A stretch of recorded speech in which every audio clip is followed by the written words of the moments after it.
Solar ডোম আসলে কি? বাংলায় যাকে বলে সৌর গম্বুজ, একটি গোলাকার গম্বুজ যেটা সৌর প্যানেল দ্বারা আবৃত। সৌর প্যানেলগুলো সারাদিন ধরে সূর্যের আলো থেকে ক্রমাগত বিদ্যুৎ উৎপাদনে সাহায্য করে। এবারে আমাদের কলকাতার নিউ টাউনে দেখতে পাওয়া যাবে ভারতের প্রথম এবং বিশাল আকারের সোলার ডোম। নমস্কার, আমি অরিত্র। এই ভিডিওর মাধ্যমে জেনে নিন কলকাতা ইকো পার্কে গড়ে ওঠা সোলার ডোমের বিভিন্ন জানা অজানা তথ্য। কি কি দেখতে পাবেন, একজনের জন্য প্রবেশ মূল্য কত, কখন খোলে এবং কখন বন্ধ হয়, সাথে আরও অনেক তথ্য বলবো এই ভিডিওতে। সম্পূর্ণ ভিডিওটা দেখার অনুরোধ রইল। বাংলার সিলিকন ভ্যালি, কলকাতার নিউ টাউনের eco park. New Town Kolkata এমনিতেই গ্রিন সিটি হিসেবে প্রশংসা পেয়েছে, এবারে সোলার সিটি হিসেবেও নিউ টাউন কলকাতা প্রশংসনীয়। 2017 সালের ফেব্রুয়ারি মাস থেকে সোলার ডোমের প্রজেক্টের কাজ শুরু হয় এবং 2-3 বছরে শেষ হয়ে যাওয়ার কথা, কিন্তু কোভিড-19 এবং লকডাউনের জন্য কাজ বন্ধ থাকে, তাই পুরোটা শেষ হতে একটু সময় লাগলো। 2022 সালে প্রজেক্টের কাজ শেষ হয়। 2024 সালের 12ই মার্চ উদ্বোধন করা হয় এই সোলার ডোম এবং সাধারণ মানুষদের জন্য খুলে দেওয়া হয় 2024 সালের নভেম্বর মাস থেকে। আপনারা জানেন যে নিউ টাউনের ম্যাক্সিমাম প্রজেক্টের দায়িত্বে থাকে হিডকো, অর্থাৎ ওয়েস্ট বেঙ্গল হাউজিং ইনফ্রাস্ট্রাকচার ডেভেলপমেন্ট কর্পোরেশন লিমিটেড। ইকো পার্কের সোলার ডোমের প্রজেক্ট দুটো সংস্থা একসাথে দায়িত্ব নিয়েছে। হিডকোর পাশাপাশি ওয়েস্ট বেঙ্গল স্টেট ইলেকট্রিসিটি ডিস্ট্রিবিউশন কোম্পানি। এই ডোমের হাইট হচ্ছে প্রায় 29 মিটার এবং 45 মিটার ডায়ামিটার। ইকো পার্কের গ্রাম বাংলা স্পটটা যেখানে আছে তার পাশে রয়েছে ধামসা ট্রাইবাল রেস্টুরেন্ট। তার ঠিক পাশেই অবস্থিত ভারতের প্রথম সোলার ডোম। প্রায় 3 একর জমির ওপর তৈরি করা হয়েছে এই সোলার ডোম। 2086টা সোলার প্যানেল লাগানো আছে এই সোলার গম্বুজে। 30 কোটি টাকার বাজেট ধরা হয়েছিল এই সোলার ডোমের প্রজেক্টের জন্য। এই সোলার ডোম খোলা থাকে সকাল 11টা থেকে সন্ধ্যে 7:30 পর্যন্ত, কিন্তু আপনি লাস্ট টিকিট পাবেন সন্ধ্যে 6:30টায়। তার মধ্যে আসতে হবে। প্রথম গেট দিয়ে ঢুকেই বাঁ দিকে টিকিট কাউন্টার। আপনি চাইলে মোবাইল ফোন দিয়ে কিউআর কোডে স্ক্যান করেও টিকিট কাটতে পারেন, আবার ক্যাশেও টিকিট কাটতে পারেন।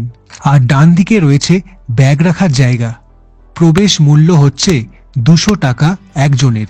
3 বছর বাচ্চা এবং তার নিচে বয়স হলে প্রবেশ মূল্য লাগবে না এবং রোবটের জন্য ভাড়া আরও 100 টাকা।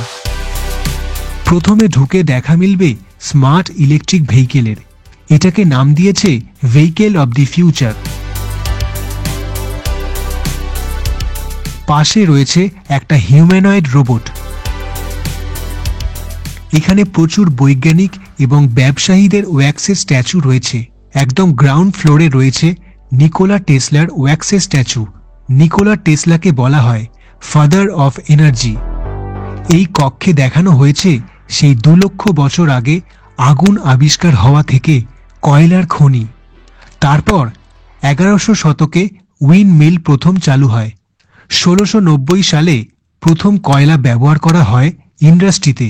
1830 সালে শুরু হয় ইলেকট্রিকের জেনারেশন। সমস্ত ইতিহাস লেখাও আছে, আপনারা এসে দেখতে পারেন। 1945 সালে প্রথম অ্যাটমিক বোম।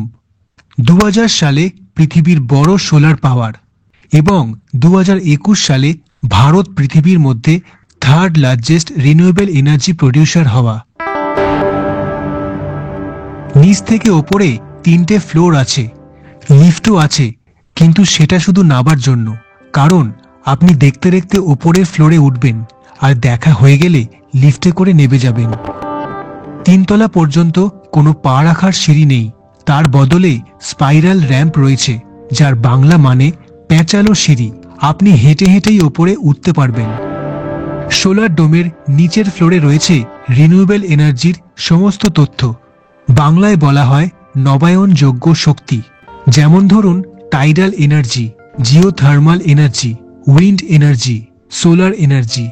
পৃথিবী কিভাবে ধ্বংসের পথে তার প্রমাণ তথ্য সহ দেখতে এবং বুঝতে পারবেন এই সোলার ডোমের ফার্স্ট ফ্লোরে। রাইজ অফ সি লেভেল, অর্থাৎ কিভাবে পৃথিবীর জল একটু একটু করে বেড়ে চলেছে, তার ফল হচ্ছে সুনামি, বন্যা। এছাড়া গ্লোবাল ওয়ার্মিং, ক্লাইমেট চেঞ্জ, কিভাবে নানা কারণে পৃথিবীর একটু একটু করে ক্ষতি হচ্ছে। ফার্স্ট ফ্লোরে 6টা এলইডি টানেল রয়েছে, ইউ শেপের আকারে 6টা এলইডি টানেল। সঙ্গে ছবি দিয়ে বোঝানো আছে অনেক কিছু, আবার এলসিডি স্ক্রিনে ডিসপ্লেতেও বোঝানো হয়েছে। পাশে আছে স্ক্রিন মনিটর, এখানে আপনার ইচ্ছে মতন টপিক চুজ করে সেটার ব্যাপারে স্ক্রিনে দেখতে পারেন, শুনতে পারেন, আবার পড়তেও পারেন।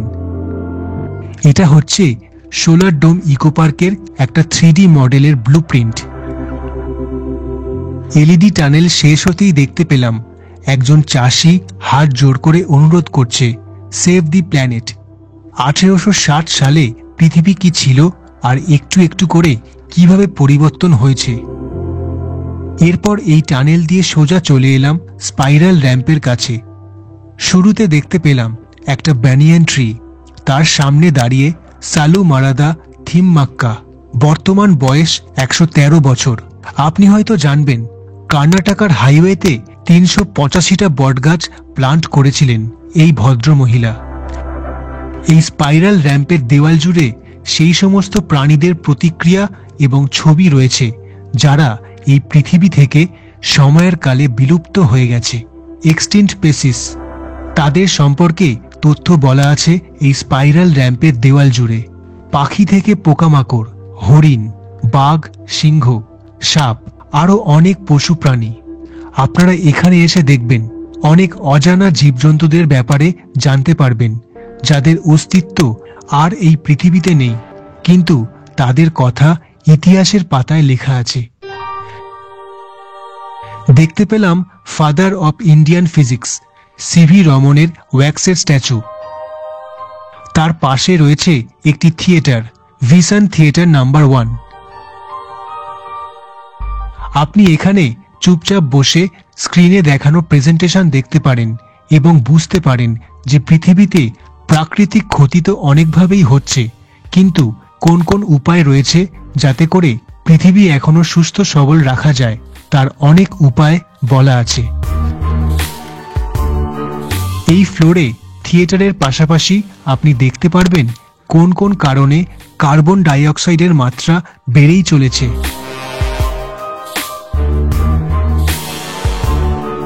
পাশে রয়েছে আরেকটা ভিশন থিয়েটার নাম্বার 2, এখানেও বসে দেখতে পারেন কিছু প্রেজেন্টেশন বাংলা ভাষায়।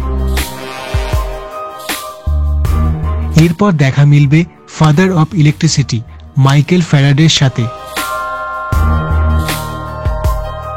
এখানে প্রথমেই যেটা দেখতে পারবেন, হাইড্রো পাওয়ার প্লান্টের সম্পূর্ণ প্রসেসিংটা নাম্বারিং দিয়ে দেখানো হয়েছে।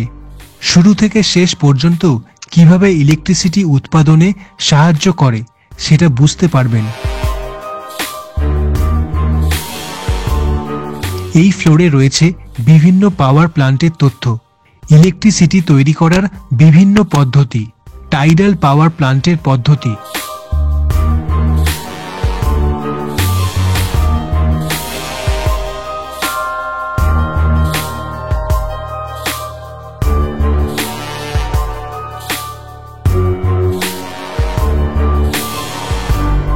ইনি হচ্ছেন Homi Jahangir Bhabha, father of Indian nuclear programme. Satyendranath Bose 1920 সালের সময়ের কোয়ান্টাম ফিজিক্সের জন্য জনপ্রিয় ছিলেন। এই কক্ষে বোঝানো হয়েছে জিওথার্মাল এনার্জির ব্যাপারে।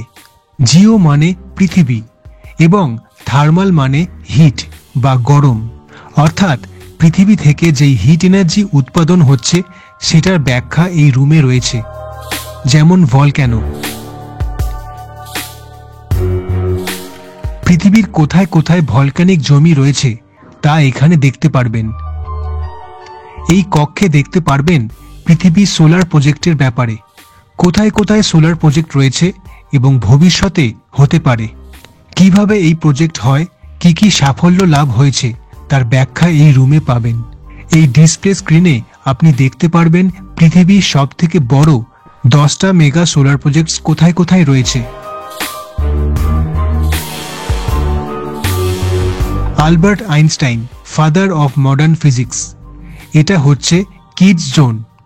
এখানে বেশ কিছু ডিসপ্লে মনিটর আছে যেখানে একজন কুইজ খেলতে পারে। আমি বেশ কিছুক্ষণ দাঁড়িয়ে একটা ডিসপ্লে স্ক্রিনের সামনে প্রশ্নের উত্তর দিচ্ছিলাম। লাস্টে রেজাল্টও পাবেন।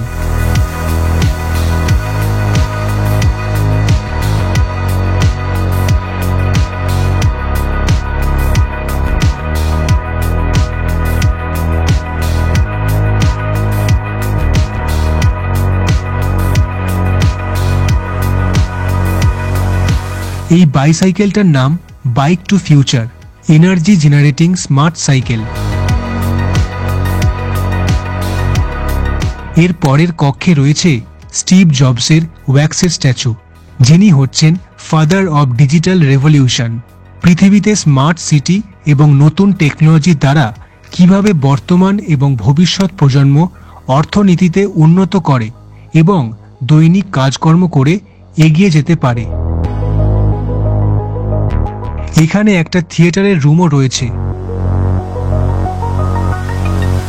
এই রুমে একটা রোবট দেখলাম। রোবটের তারগুলো খোলা আছে। এখান থেকে সোজা চলে এলাম ক্যাফেটেরিয়ায়। চাইলে আপনি ক্যাফেতে বসে খেতেও পারেন। পাশে রয়েছে এলন মাস্কের স্ট্যাচু। আমরা এখন টপ ফ্লোরে রয়েছি। উপর থেকে নিচের দৃশ্য দেখতে পেলাম। পাশে বসার জায়গা আছে। কিছুক্ষণ বসে নিচের দৃশ্য দেখলাম। পাশে একটা রোবট আর স্পেসশিপ রয়েছে।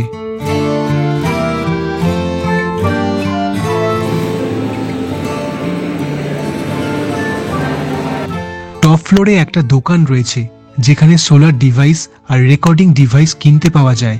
চাইলে কিনতে পারেন। এটা 550 প্রাইস আছে স্যার। আচ্ছা, পাওয়ার আছে। টাচ করলেই এটা জ্বলবে।